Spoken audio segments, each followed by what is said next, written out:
그날 아침 화장실 병이 물이 붉었습니다. 20번을 닦았는데도 멈추지 않는 피였습니다. 78, 나이 탓이라 생각했습니다. 이 나이에 치질 하나 없겠어.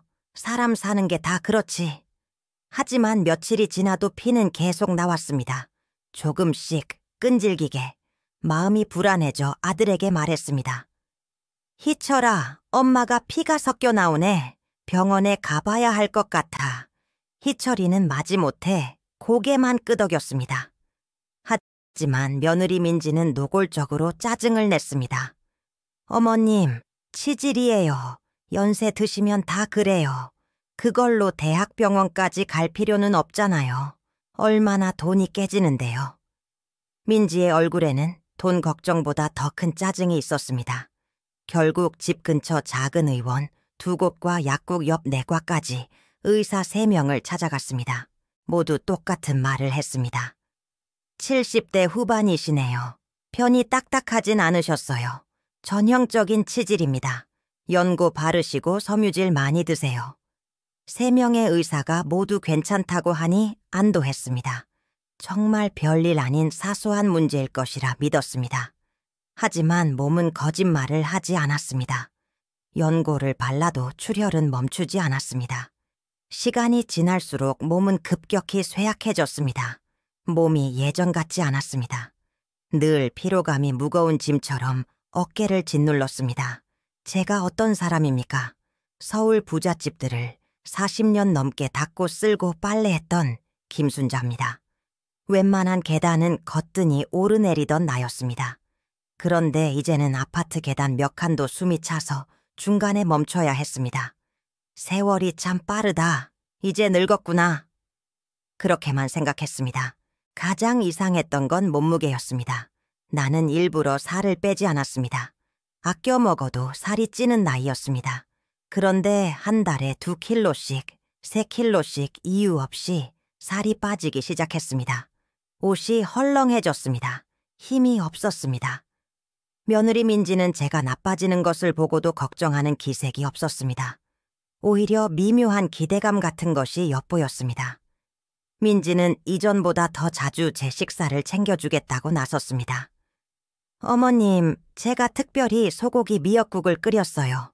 빨리 드시고 기운 차리셔야죠. 민지가 해준 음식은 이상하게도 늘 속이 불편했습니다. 소화가 안 되었습니다. 기름진 고기가 너무 많았고 속이 쓰려서 몇 숟가락 뜨지 못했습니다. 민지가 해준 죽이나 반찬을 먹을 때면 꼭 속이 더부룩하고 기운이 빠지는 것을 느꼈습니다. 민지는 웃었지만 눈빛은 차가웠습니다. 꼭 뭘 숨기는 사람 같았습니다. 내 몸은 점점 더 말라갔습니다. 며느리가 나를 정성껏 돌본다고 생각했는데 왜 더 나빠지는 걸까요? 몸이 지치니 정신도 흐려졌습니다. 내가 너무 예민한가? 며느리를 의심하는 내가 나쁜 사람인 건가? 어느 날 저녁이었습니다. 배변 후에도 시원하지 않은 후중감을 느끼며 힘없이 방으로 돌아왔습니다. 너무 지쳐 곧바로 잠이 들었습니다. 밤 11시경 갈증을 느껴 물을 마시러 거실로 나왔습니다. 아들 희철은 이미 잠들었고 며느리 민지는 작은 방에서 누군가와 통화하고 있었습니다. 방문은 닫혀 있었지만 목소리가 낮게 새어나왔습니다. 순자 씨는 발걸음을 멈췄습니다. 민지의 목소리는 평소보다 훨씬 낮고 차분했지만 내용은 순자 씨의 등골을 오싹하게 만들었습니다. 응, 걱정 마. 어차피 그 의사들이 치질이라고 확인서 써줬어. 서류만 준비되면 돼. 순자 씨는 숨을 멈췄습니다. 서류? 내가 치질이라는 서류가 뭐가 중요해서 저렇게 말하는 걸까? 민지는 다시 속삭였습니다. 이대로 가면 오래 안 걸려. 어머님께는 이 집이 너무 크지. 순자 씨는 심장이 멎는 듯 했습니다. 온몸에 피가 차갑게 식었습니다. 내 집이 너무 크다? 이 집은 내가 40년간 피땀 흘려 마련한 희철이의 전세금이었습니다.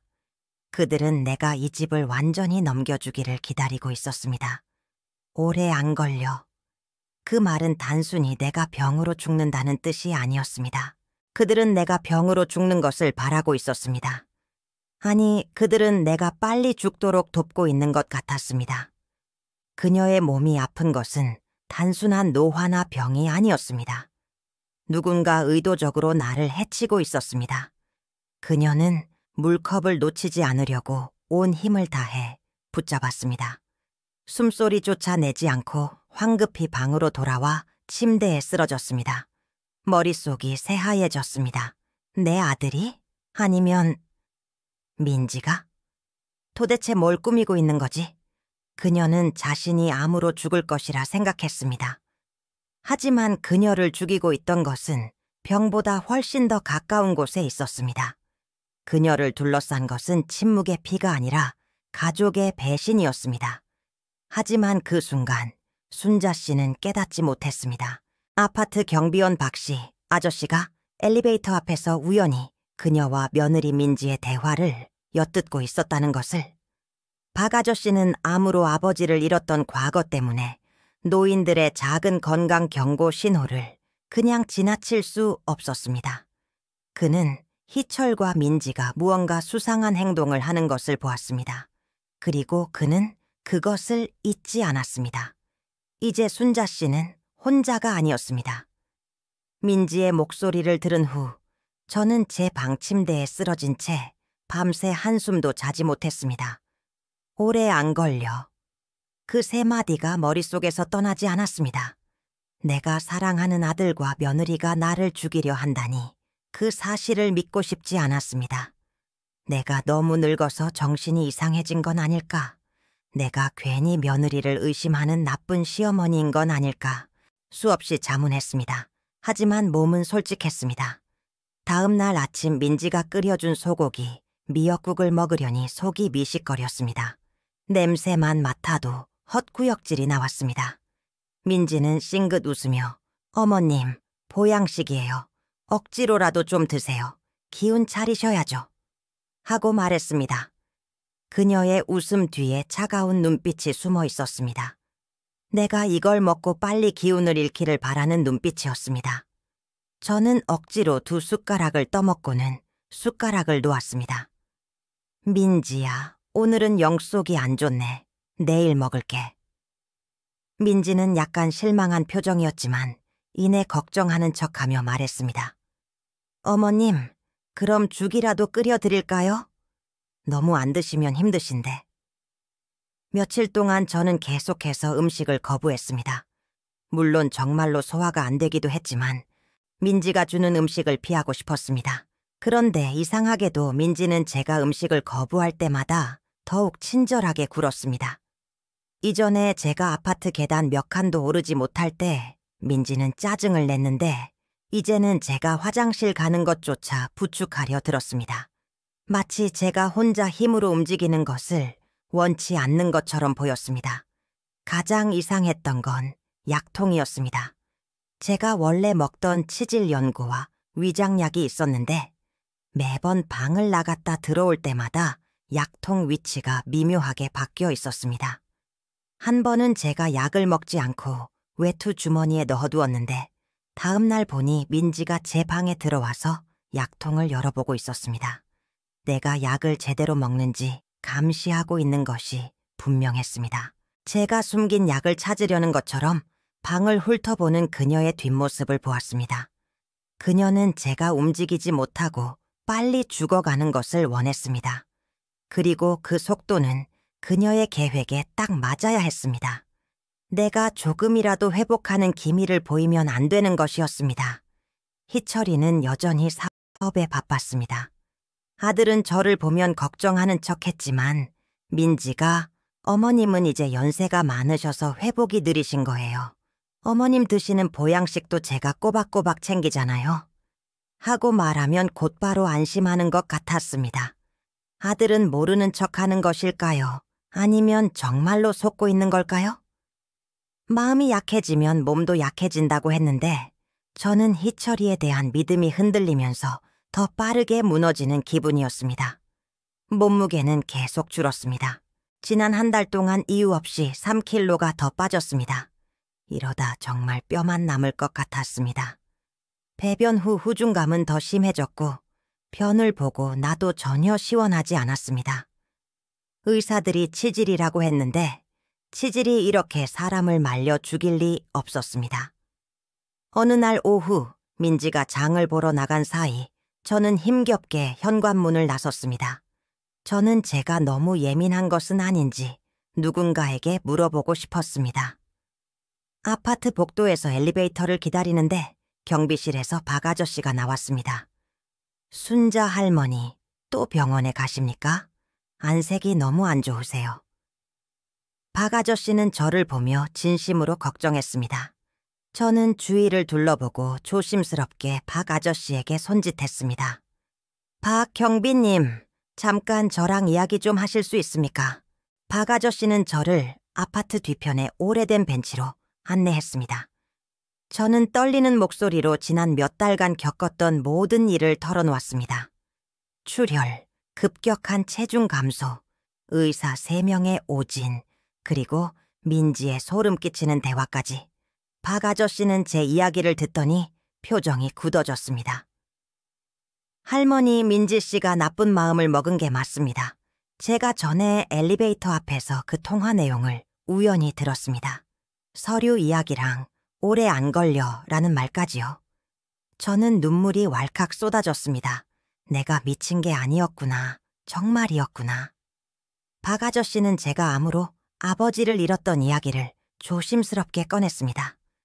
할머니 의사들이 치질이라고 진단하면 사람들이 너무 쉽게 믿어버립니다. 저희 아버지도 그랬습니다. 하지만 의학적으로 45살 이상이 변에 피가 보이면, 특히 할머니처럼 이유 없는 체중 감소와 만성 피로가 동반되면 이건 대장암의 전형적인 7가지 경고 신호에 해당합니다.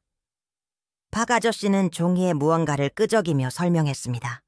가장 위험한 건 할머니가 계속 붉은 고기가 들어간 음식을 드셨다는 겁니다. 민지 씨가 미역국에 소고기를 잔뜩 넣은 거 기억하시죠? 붉은 고기 과다 섭취는 대장 건강에 최악입니다. 암 환자의 출혈을 악화시키고 소화 기능을 더 망가뜨립니다. 민지 씨는 이 사실을 알고 일부러 할머니를 위해 좋은 거라며 계속 먹였을 겁니다. 저는 온몸에 피가 차갑게 식는 것을 느꼈습니다. 나를 정성껏 돌본다고 생각했는데 그게 다 나를 죽이는 독이었구나. 이 박 아저씨는 제 손을 잡고 간절하게 말했습니다. 할머니, 대장암은 조기의 대장 내시경을 통해 용종만 제거해도 90% 이상 완치됩니다. 민지 씨가 가장 무서워했던 게 바로 그거였을 겁니다. 조기 검진을 받으면 계획이 무너지니까요. 지금이라도 늦지 않았습니다. 할머니를 죽이는 건 병이 아니라 시간과 검진 부족입니다. 저는 그 자리에서 살아야겠다는 의지를 다잡았습니다. 아들과 며느리의 배신에 짓밟혔던 모성계의 고통이 분노와 생존 본능으로 바뀌었습니다. 박 아저씨는 저에게 비장의 무기를 알려주었습니다. 그건 값비싼 약도 복잡한 치료도 아니었습니다. 할머니 민지 씨가 드리는 기름진 음식은 절대 드시지 마세요. 그리고 소화 기능을 회복시키는 데 도움이 되는 것을 드셔야 합니다. 한겸증 작용이 뛰어난 강황과 계피를 따뜻한 물에 타서 하루에 2번씩 드세요. 소화를 돕고 염증을 가라앉히는 데 도움이 됩니다. 그는 또 하나의 중요한 지시를 내렸습니다. 몸이 약해져서 누워만 계시면 소화가 더 안 됩니다. 민지 씨 몰래 아파트 복도를 하루에 20분씩 걸으세요. 짧게 천천히 걷는 것만으로도 소화 기능이 돌아오고 기운이 생길 겁니다. 몸은 정직합니다. 할머니가 살고자 하는 의지를 보여주면 몸은 따라올 겁니다. 저는 그날부터 은밀한 해독 작전을 시작했습니다. 박 아저씨는 저에게 작은 디지털 녹음기를 하나 가져다 주었습니다. 손가락 2마디 정도 크기였습니다. 저는 그것을 속옷 안에 조심스럽게 숨겼습니다. 민지가 주는 음식은 이제 전부 화장실 병이에 몰래 버렸습니다. 며칠 후 저는 냄비에 물을 끓여 박 아저씨가 준 강황 가루와 계피 가루를 섞어 마셨습니다. 처음에는 낯선 냄새에 속이 불편했지만 꾸준히 마시니 속쓰림이 조금씩 가라앉는 것을 느꼈습니다. 그리고 밤마다 민지가 잠들면 저는 방문을 살짝 열고 아파트 복도를 걷기 시작했습니다. 처음에는 10분도 걷기 힘들었습니다. 무릎이 시큰거리고 숨이 찼습니다. 하지만 저는 희철이와 민지가 나에게서 훔치려 했던 모든 것, 내가 40년간 닦고 쓸고 빨았던 노력의 대가를 생각하며 꾹 참았습니다. 첫날은 7분을 걸었습니다. 이튿날은 10분, 사흘째는 15분을 걸었습니다. 그리고 일주일 후 저는 박 아저씨가 시킨 대로 20분을 완벽하게 걸었습니다. 20분을 걷고 방에 돌아와 침대에 누웠을 때 저는 며칠 전보다 훨씬 깊고 편안한 잠을 잘 수 있었습니다. 만성적으로 느껴지던 후중감도 미세하게 줄어들었고 변의 색깔도 조금씩 정상으로 돌아오는 기분이었습니다. 몸이 조금씩 제 의지대로 움직이고 있다는 사실이 저를 살렸습니다. 몸이 호전되는 것을 절대 민지에게 들키면 안 되었습니다. 저는 연기를 시작했습니다. 일부러 더 심하게 기침을 하고 물을 마실 때도 손을 심하게 떨었습니다. 민지는 제가 오래 안 걸릴 정도로 잘 쇠약해지고 있다고 믿었습니다. 그녀의 눈빛은 만족감으로 반짝였습니다. 어느 날 오후 민지가 장을 보러 간 틈을 타 저는 민지의 방에 들어갔습니다. 손이 떨렸지만 이젠 두렵지 않았습니다. 저는 그녀의 화장대 아래 깊숙한 서랍을 뒤졌습니다. 박 아저씨가 예전에 저와 민지의 대화를 엿들었다고 했듯이 민지에게도 숨겨진 서류가 있을 것이라 확신했습니다. 그리고 저는 서류철을 발견했습니다. 서류철 표지에는 희철이와 민지의 이름이 적혀 있었습니다.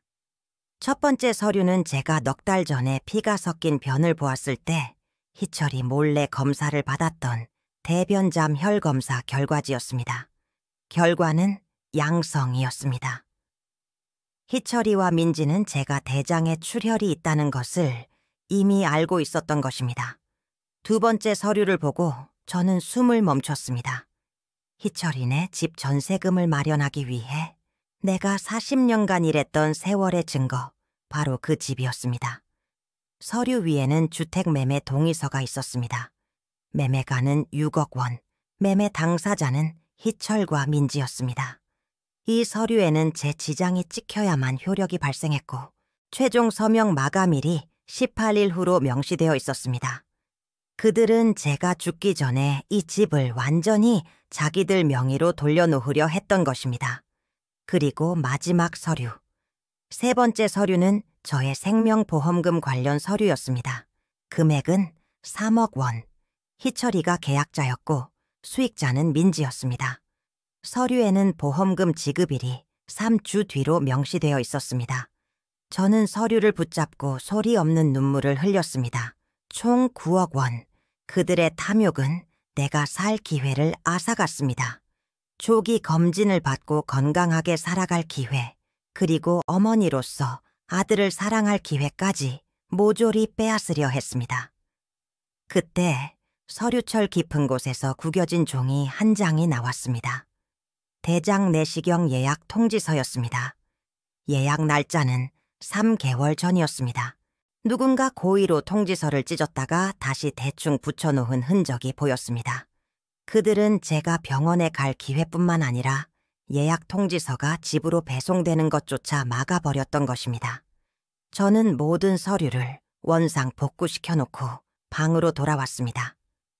심장이 터질 것 같았지만 눈빛은 이미 결의에 차 있었습니다. 저는 살아야 했습니다. 그리고 그들의 배신을 만천에 드러내야 했습니다. 저는 박 아저씨에게 연락했습니다. 제가 발견한 서류들을 몰래 사진으로 찍어 보관하도록 부탁했습니다. 박 아저씨는 충격과 분노를 금치 못했습니다. 할머니, 더 이상 미룰 수 없습니다. 제가 아는 노인 복지 네트워크를 통해 서울의 큰 병원에 긴급 대장 내시경을 예약했습니다. 검사 날짜는 일주일 뒤입니다. 민지 씨 몰래 나갈 수 있도록 제가 도와드리겠습니다. 저는 박 아저씨의 손을 잡았습니다. 정말 고맙습니다. 제가 살아서 이 집을 지키고 희철이와 민지의 죄를 벌할 수 있게 해 주십시오. 그날부터 저는 이중 생활을 시작했습니다. 낮에는 침대에 누워 힘없이 기침을 하며 곧 죽을 것처럼 연기했습니다. 민지가 줄 때만 먹는 척하고 밤에는 몰래 강황차를 마시고 복도를 걸었습니다. 제가 숨겨온 작은 건강관리 덕분에 저는 일주일 동안 몸무게가 줄지 않았고 만성적인 출혈도 멈춘 상태였습니다.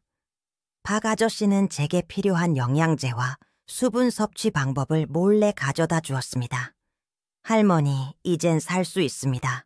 사는 게 다 힘든 거지만 잘 버티는 사람이 이기는 겁니다. 박 아저씨는 매번 저를 격려했습니다.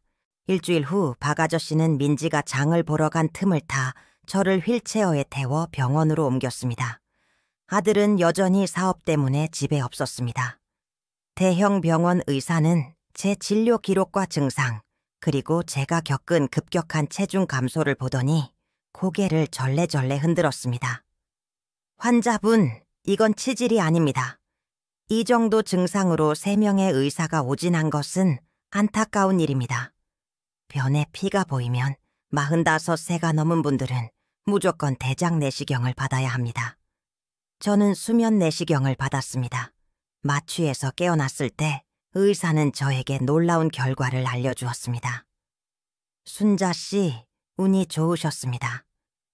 용종이 2개 발견되었는데 하나는 이미 암세포가 된 일기 대장암이었습니다. 하지만 다행히 용종이 작았고 오늘 시술로 전부 제거했습니다. 한감 치료는 필요 없습니다. 완치 판정입니다. 저는 눈을 감고 울었습니다.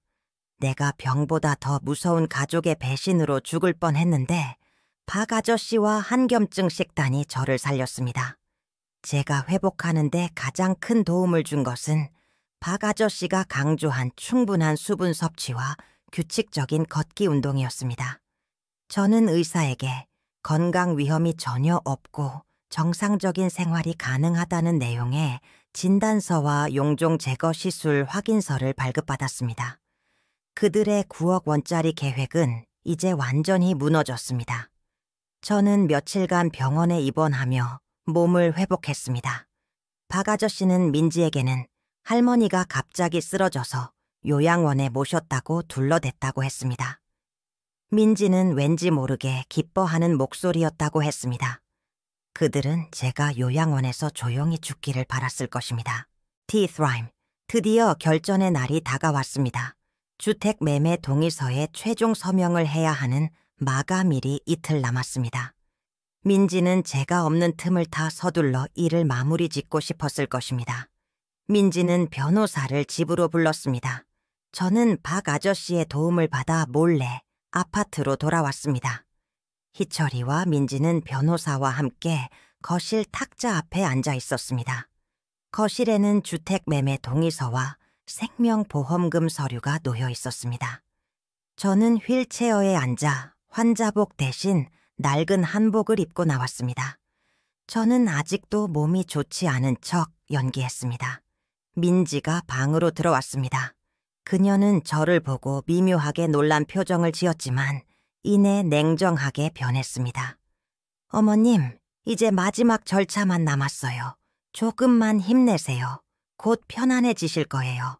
민지의 목소리에는 이젠 모든 것이 끝났다는 승리의 조소가 담겨 있었습니다. 민지는 저를 변호사에게 보여줄 준비를 위해 휠체어를 끌고 거실로 나섰습니다. 저는 변호사가 공증 서류를 내밀고 지장을 찍으라고 명령할 때까지 기다렸습니다. 지장을 찍으시죠, 순자 씨. 변호사가 공증 서류를 내밀었습니다. 민지가 제 앙상한 손을 잡아 강제로 인주에 찍으려는 바로 그 순간 저는 온 힘을 다해 민지의 손에서 손을 뺐습니다. 저는 3일 전 민지 몰래 복도를 20분 동안 걸으며 비축해 두었던 힘을 발해 주었습니다. 저는 휠체어에서 일어나 민지와 변호사가 보는 앞에서 테이블로 천천히 걸어갔습니다. 민지의 얼굴은 공포로 창백해졌습니다. 어머님, 당신 어떻게 일어났어요? 그녀의 목소리는 떨렸습니다. 저는 민지를 차갑게 응시했습니다. 20분 걷기 운동이 준 생명력은 제 목소리에 힘을 실어주었습니다. 저는 민지 몰래 작동시킨 녹음기를 한 번 더 확인한 뒤 변호사에게 모든 서류를 치우라고 명령했습니다. 나는 이 집에 계속 살 것입니다. 그리고 내 아들과 너희들이 내게 저지른 짓은 이제부터 시작입니다. 저는 말을 마치자마자 극심한 연기로 인해 피를 토하는 척 기침을 하며 다시 쓰러졌습니다. 제가 손에 꼭 쥐고 있던 것은 병원에서 받은 완치 진단서가 들어있는 봉투였습니다. 민지는 완전히 혼란에 빠졌습니다. 그녀가 곧 죽을 것이라 믿었던 시어머니가 마지막 순간에 일어나서 그녀의 9억 원짜리 계획을 망쳤습니다. 순자 씨가 정말로 건강을 회복한 것일까? 아니면 단지 마지막 힘을 짜낸 것일까? 그리고 순자 씨의 손에 들려있던 저 작은 봉투는 무엇일까? 민지의 눈은 봉투에 고정되었습니다. 그녀는 곧바로 그것을 뺏으려 손을 뻗었습니다. 계속하기 전에 당신이 어디에서 보고 있는지 알려주세요. 이 이야기가 얼마나 멀리 전해질지 정말 궁금해요. 이틀 후 아파트 거실은 다시 한번 팽팽한 긴장감에 휩싸였습니다. 제가 어제 연기했던 극심한 쇠약 덕분에 민지는 모든 서류 절차를 빠르게 마무리해야 한다고 믿었습니다. 저는 병원에서 퇴원하자마자 박 아저씨의 도움을 받아 몰래 집으로 돌아왔습니다. 희철이와 민지는 거실 탁자 앞에 앉아 저를 기다리고 있었습니다. 오늘은 희철의 사업 실패 때부터 알고 지낸다는 변호사 한 명도 함께였습니다. 저는 휠체어에 앉아 환자복 대신 낡은 한복을 입고 나왔습니다. 저는 아직도 죽음의 문턱에 있는 환자인 척 손을 떨며 거친 기침을 했습니다. 민지는 저를 보자마자 과도하게 친절한 목소리로 말했습니다. 어머님, 이제 정말 마지막 절차예요. 변호사님께서 공증만 해주시면 모든 게 끝납니다. 그녀는 테이블 위에 주택매매 동의서와 보험금 서류를 매만졌습니다. 그녀의 눈빛은 이미 9억 원을 손에 넣은 승자의 것이었습니다. 바로 그때 현관문이 다시 열렸습니다. 희철과 민지는 몸이 굳었습니다.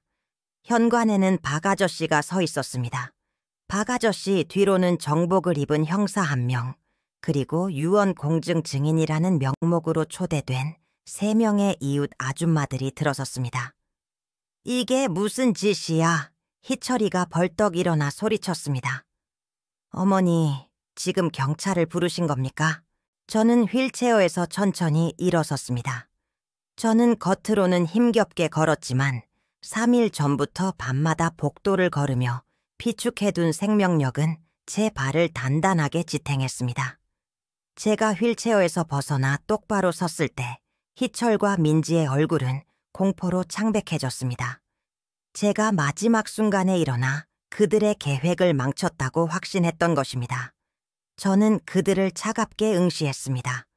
녹음기를 작동시킨 뒤 저는 먼저 손가락 2마디 크기의 작은 녹음기를 테이블 위에 내려놓았습니다. 검은색의 작고 평범한 물건이었지만 그 안에 담긴 내용은 방 안의 공기를 얼어붙게 만들었습니다. 제가 재생 버튼을 누르자 민지의 차갑고 인위적인 속삭임이 울려 퍼졌습니다. 이대로 가면 오래 안 걸려. 어머님께는 이 집이 너무 크지. 그리고 희철이의 불안한 목소리가 이어졌습니다. 지금 멈추면 9억 원 전부 날려. 우리가 그동안 쓴 돈 생각해야지. 거실은 침묵에 잠겼습니다. 이웃 아줌마들의 얼굴에는 경멸이 떠올랐고 변호사 역시 당황하여 고개를 들지 못했습니다. 희철은 녹음기를 끄려고 손을 뻗었지만 제가 손을 들어 저지했습니다. 너희들의 탐욕이 너희들의 범죄를 스스로 증언하고 있다. 저는 녹음기 옆에 봉투를 펼쳐 보였습니다. 처음 꺼낸 서류는 제가 넉 달 전에 몰래 검사를 받았던 대변잠 혈검사 결과지였습니다. 양성이라는 글자가 희미하게 빛났습니다. 너희들은 내가 단순한 치질이 아니라 대장 내부 출혈이 심각하다는 것을 이미 알고 있었다. 그리고 너희들은 내가 병원 갈 기회조차 막았다. 저는 찢어졌던 흔적이 고스란히 남아있는 대장 내시경 예약 통지서를 보여주었습니다. 예약 날짜는 3개월 전이었습니다. 마지막으로 박 아저씨가 건네준 병원의 진단서와 시술 확인서가 테이블 위에 놓였습니다. 너희들이 내가 죽기를 기다리는 동안 박 아저씨가 가르쳐준 강황차와 매일 20분씩 걷기 덕분에 나는 버텼다. 그리고 일주일 전에 용종을 제거했다. 저는 의사가 발급해준 최종 진단서를 펼쳤습니다. 이것은 내가 생명이 위험한 상태가 아님을 증명하는 완치 판정 서류다. 희철은 더 이상 고개를 들지 못했습니다. 민지는 넋이 나간 채 저를 응시했습니다.